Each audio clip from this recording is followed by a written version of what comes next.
All right, everybody, I'm so excited to introduce this man right here to you. This is my granddad, me and Barry's granddad, John Lanham. Granddad, how you doing tonight? Oh, doing all right, Randy. Good. Yeah. Man, I'm so glad you're on the show tonight. Well, I'm glad to be here.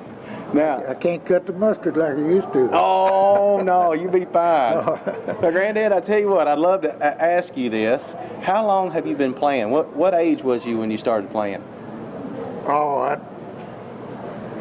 I'd say 10, 12 years old. 10 or 12 years old? But as I got to be a teenager, I got my mind on something else and quit till after married, then I got back playing again. Yeah. And never quit. You've been at it for a long time. Started at 10, 11 years old, and now how old are you right now? Hey, you shouldn't ask me that. I want everybody to know. Be 90 in November. That's 13th right. of November. Fixing to turn 90 years old, and you still play me under the table.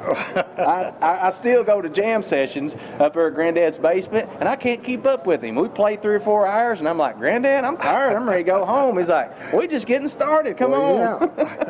Yeah. All right, you ready to play some tonight? Yeah, I'm ready. All right, let's go. I ain't played none in a month, but I'll try it. You'll be ready. I have no doubt. I don't know. My granddad, John Lanham, up here, y'all. Huh? Come on up here, Granddad. Come on up here, Granddad. Now we got some tunes picked out, don't we? Get on up here and tell them about it. What are you going to do? Well, let's first tell them. I want the folks out here. Of course, I know, but I want you to tell them how you got started in music. About our family that plays. Oh, yeah. I was a little bitty boy. My dad is always a bunch in playing music. I'd go to sleep many nights listening to him. My granddad, I don't remember him, but he played, and my dad had 4 brothers. All of them played.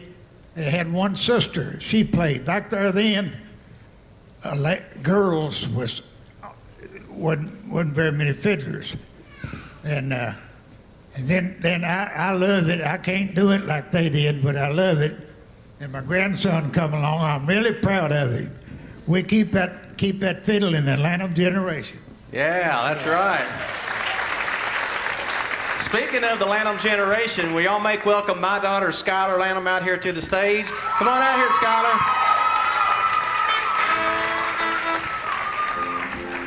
All right. Now, first of all, that old square dance we just played, Granddad. Now, I grew up, cut my teeth playing them square dances. You still play them today, don't you? Yeah, up there at McGann. We play for them dancers, don't they? They come from all around. All right, Skylar, let's make sure your mic is on. We have a special treat for you all. I'm so proud. I was telling you about my CD earlier called A Fiddler's Prayer, and I had a lot of different guests that play on it. Well, this is too cool. This is one of the proudest moments I have. We actually did What a Friend We Have in Jesus is on that CD. And we got Granddad playing fiddle. My dad, he's out here tonight. He played guitar on it, although his hand's kind of sore. He can't play tonight, but Dad played guitar. And then I played on it, and Skylar played on it. 4 generations of Lanhams on this song. I could not be more proud. I could not be more proud. So here's our version of What a Friend We Have in Jesus. Y'all ready? Tennessee, Ernie. Y'all ready? Here we go. Ready, play.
Y'all give it up for Skylar Lanham. Now, Granddad, we got another one picked out. When I was asked Granddad to be on the show, I said, what are some of the tunes we was going to play? We want to do that one and that square dance tune. But you said, well, Chris going to be there playing? I said, oh, yeah, Chris will be there. He said, he loves that pig ankle rag, right? Is that right? Yeah, right, yeah. So you want to do that tune with Chris? Yeah, let's go. Yeah, this is an old tune my granddad used to play, my uncles, my dad. I used to go to a lot of fiddle contests. I never heard that tune played. Pig ankle rag. Try it. Here we go.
What about it for my granddad, John Lanham, huh?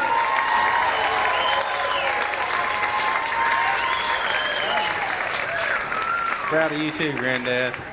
Now, you can't get out of here without sharing a few of your jokes with the crowd out here now. Did you get any jokes ready for everybody? Well, I told a bunch of them last year about Rufus, but I ain't going tonight. Well, I ain't gonna tell them again. They like to hear about Rufus. But I do want to say that Randy and I was talking the other day. We getting together talking, and he said, "Granddad, what are you going to do today?" I said, "Well, I'm going to get my dogs, my beetle hounds. I'm going out hare hunting." Oh, he said, "Granddad, you ought not say hare, say rabbits." Said, "If you go, it wouldn't sound right if you went in a restaurant and told them you wanted a hare sandwich." I said, "Well, it'd sound just as good if you went in a barbershop and told them you wanted your rabbit cut."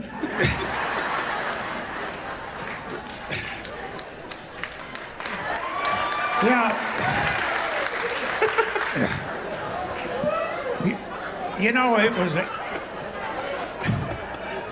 was a government man. He was going out over the country, going to different farms.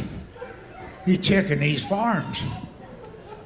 He went to this farmer, and this farmer said, "I don't care for you looking, going all over my farm. I don't care for that, but it's one field that I don't want you to go in. Oh, he whipped that badge out, showed him that badge, and he said, I'll go in any field I want to. So he went on in this field that the farmer said not go in. He started up to there. A big bull come over the hill. Oh, it was raging, bawling, took out after this government man. He hollered for this farmer, said, come and help me. Oh, he said, just show him that badge. You said you go anywhere. Yeah.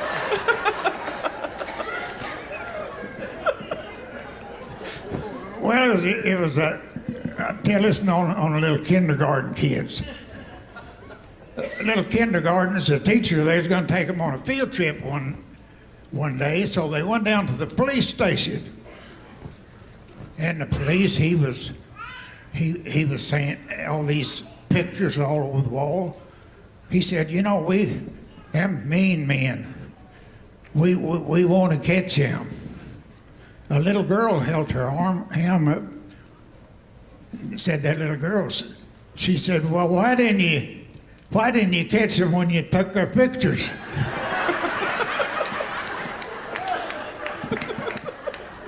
Well, I'm not going to take up much time like I did before. You know, we got a wonderful audience out there. And before I'm going to buy all of you a Coca-Cola when the show is over. But I'm going to leave that up to y'all how you're going to divide it out.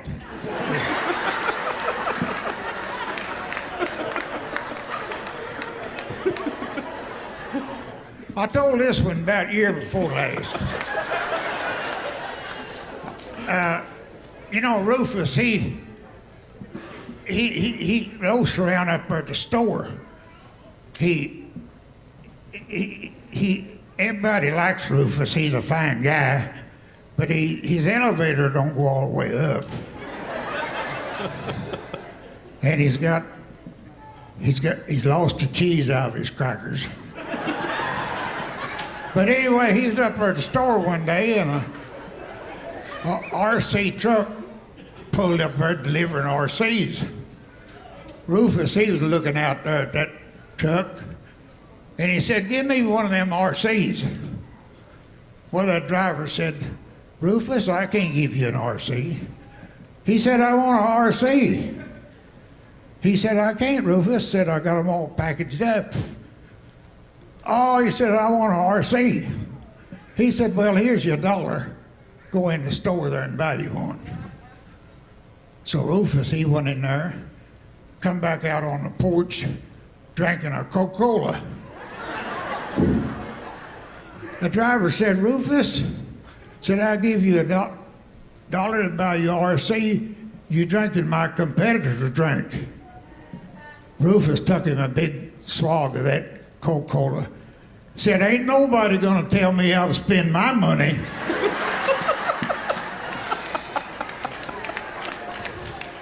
Well, I better get out of here, Randy. Thank you very much. I don't care. John Lanham, everybody.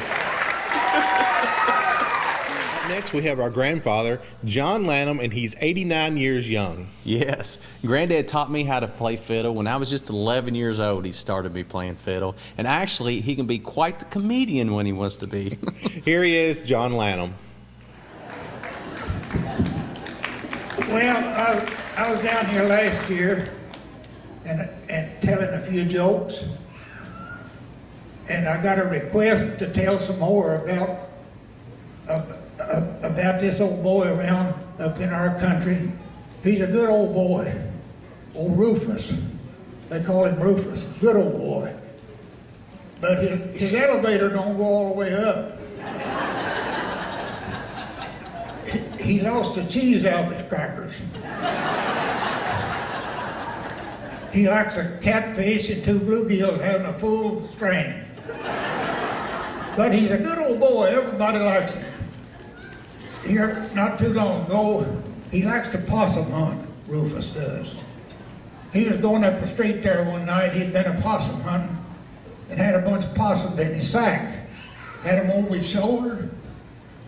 Some of them said, "Rufus, how many possums you got in that sack?" Rufus said, "If you guess how many I got, I'll give you both of them."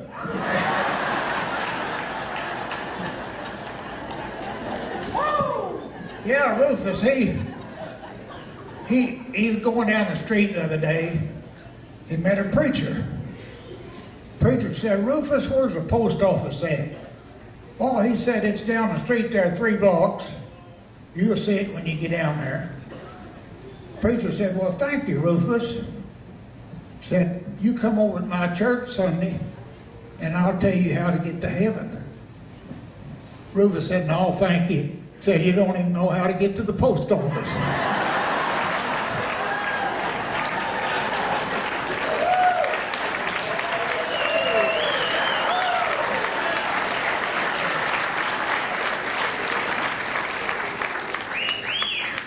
Yeah, Rufus used to, back in the countries, they had one-room schoolhouses. They'd have pie suppers. Rufus, he loved the girls. Oh, he loved the girls. But he thought he would go over to a strange community where some more girls was there. So Rufus, he got on his mule and rode his mule over there.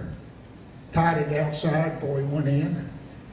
He seen a girl in there and he thought it looked good to him. And when they sold her pie, Rufus bought that pie. He bought that pie. He sat around with her there and they talked. And Rufus just really enjoyed it. But after a while, Rufus decided to go home. So he went back out of the school, out to where his mule was tied to the tree. And that mule's ears was painted red. Real fire truck red. Made old Rufus mad. Oh, he was mad as Tucker. He went back in that school just a running. Then he said, "Somebody painted my mule's ears red. I want to know who done it." Well, a great big fella there, about 220. That was the girl that Rufus had bought her a pie. He walked up and he said, "I did. What are you going to do about it?" Oh, he said, "I just thought I'd tell you that the first coat is dry. Just go back and paint it again when you get ready."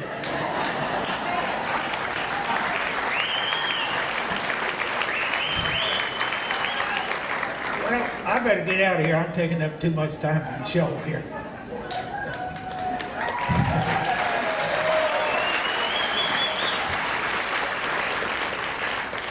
Rufus, he... Oh, yeah, I do. One more. I told that on him the last time.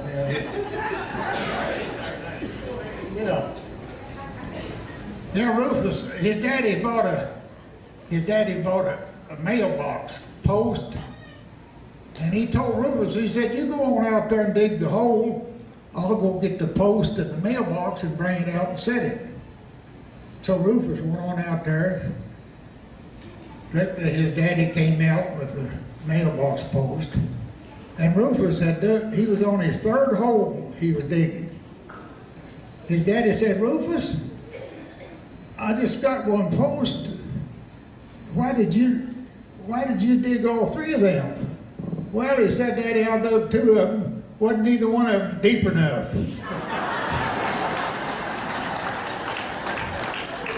Well, I've been telling these jokes here for the last couple of minutes, but I'm going to get serious on this. All of us complain about what we have. We want to have a car like our neighbors. We want a home like it. What if God took everything away from us? Our husbands, our wives, our families, all of our homes, cars, and everything. and then gave it back to us. How happy we would all be. So all of us be happy with what we got. Thank you very much.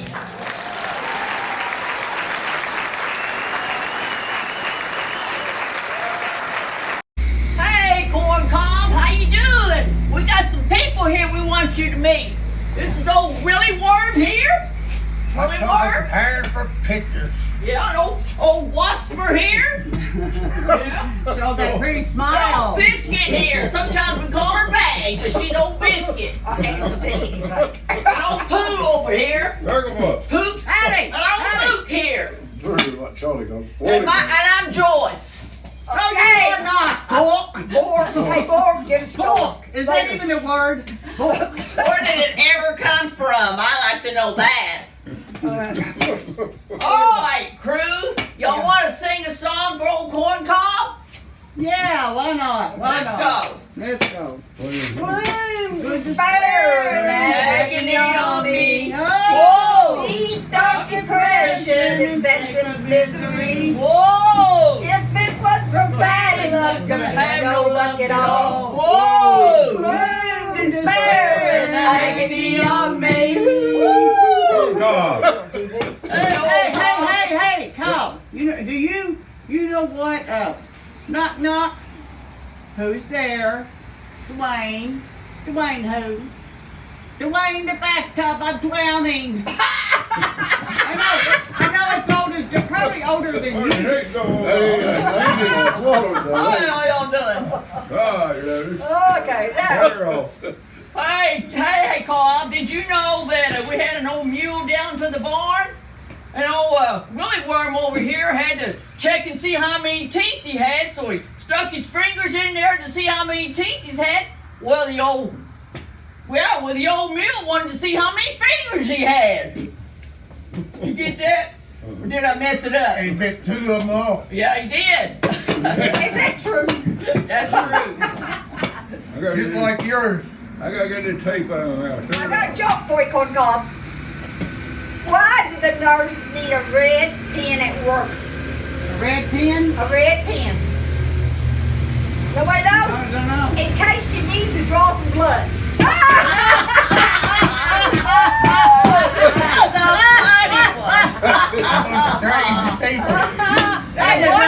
One more. Hey, I got one more, okay? Come on, Biscuit, bring it out. What's red and moves up and down? What is red and moves up and down? Apple. No, you wrong. A tomato in an elevator. No more than cracking me up. I can't take this Okay, I got one more and I'll let all these other comics take over. Okay, wait a minute. What did the traffic light say to the other? Stop looking, I'm changing.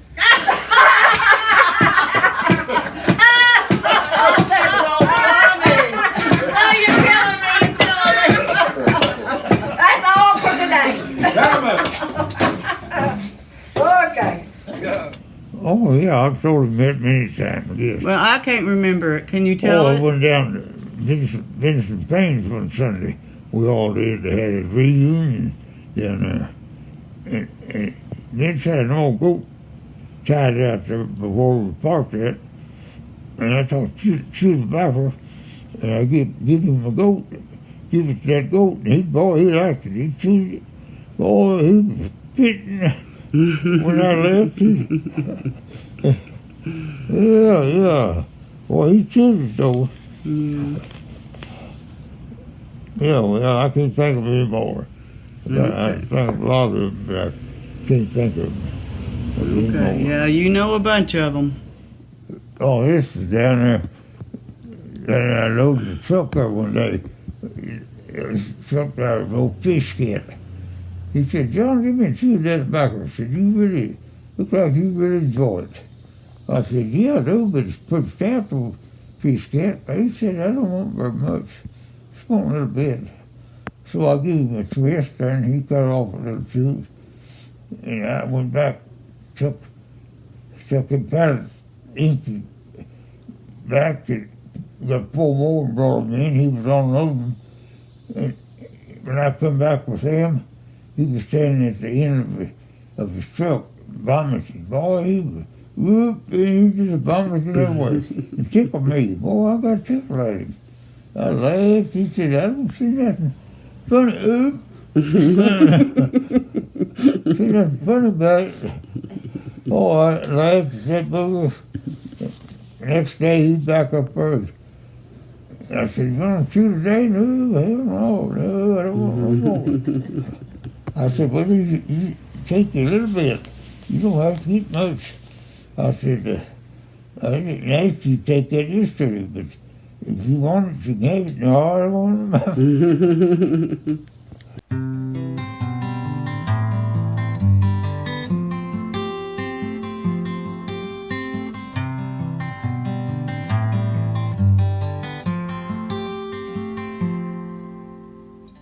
If anyone should look at me and say, you're really doing good. Love your neighbor, help a stranger, just like Jesus would.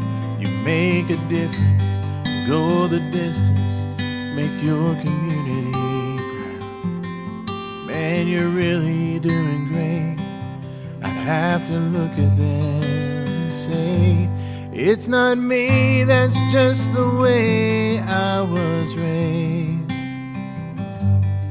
Loving Jesus, loving family, loving others just the same. All the ones that have come before me, they have paved the way for being a living example, to stand strong in your faith.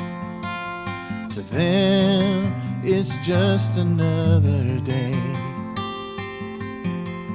but it's a family tradition, I would say.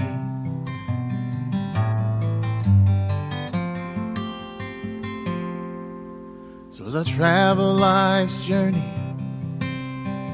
I'll try to be a light. He taught me love and not hatred. It wins every fight. I try to stay strong, pass the torch on to others in the wake. People say they're doing great.